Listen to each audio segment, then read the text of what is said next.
l'obscurité et les ténèbres dans la vie d'un homme.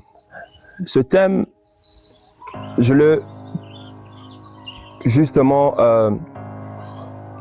écrit pour une personne qui passe dans le monde difficile, qui ne sait pas par où commencer, par quoi commencer, que dire, que faire. Parce que la confusion trouble l'esprit. La confusion trouble l'état moral d'une personne. Quand une personne est confuse, elle ne sait rien faire. Elle ne sait pas par où commencer, quoi faire. On peut être confus de plusieurs manières. Mais par-dessus tout, quand on est confus, on a besoin de trouver une solution. Parce que n'oublie pas, la confusion peut emmener quelqu'un dans une chute. La confusion peut emmener quelqu'un à faire un choix bizarre. La confusion peut amener une personne à commettre des erreurs qu'elle paiera cher plus tard. C'est pour cela il faut faire très très attention lorsqu'on est confus. Nous allons y arriver petit à petit, mais comme nous sommes d'abord à l'introduction, voici ceci.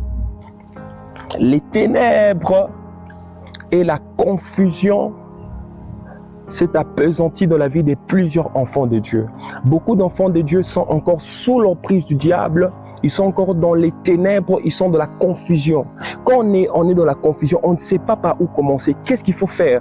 Qu'est-ce qu'il faut toucher? Comment on doit parler? Mais regarde ceci, écoute ceci. Notre confusion ne confond pas Dieu. Nous, on peut être confus, mais Dieu n'est pas confus. Et notre obscurité, l'obscurité nous obscurcit nous, mais l'obscurité n'obscurcit pas Dieu. J'aimerais dire à quelqu'un qui est en train de passer dans le monde difficile, la confusion que tu es en train de vivre ne peut pas confondre Dieu. Si physiquement tu es confus, si spirituellement tu es confus, si mentalement tu es confus, si moralement tu es confus, sache que Dieu n'est pas confus. Si les ténèbres est en train de régner dans ta vie, sache que les ténèbres ne peuvent pas empêcher à Dieu d'agir. Parce qu'au commencement, la Bible dit qu'il y avait les ténèbres partout, mais l'Esprit de Dieu mouvait sur la surface des eaux. Ça veut dire que lorsqu'il y avait les ténèbres, cela n'empêchait pas au Saint-Esprit de marcher, à l'Esprit de Dieu de mouver sur la surface des eaux. Lorsqu'il y a ténèbres, c'est difficile pour nous, en tant qu'humains, de voir. C'est difficile pour nous de toucher, c'est difficile pour nous. On ne sait pas qu'est-ce qu'on peut toucher. On ne sait pas par où mettre les pieds. Mais je m'aimerais rassurer à quelqu'un que les ténèbres ne peuvent pas empêcher au Seigneur Jésus-Christ de marcher.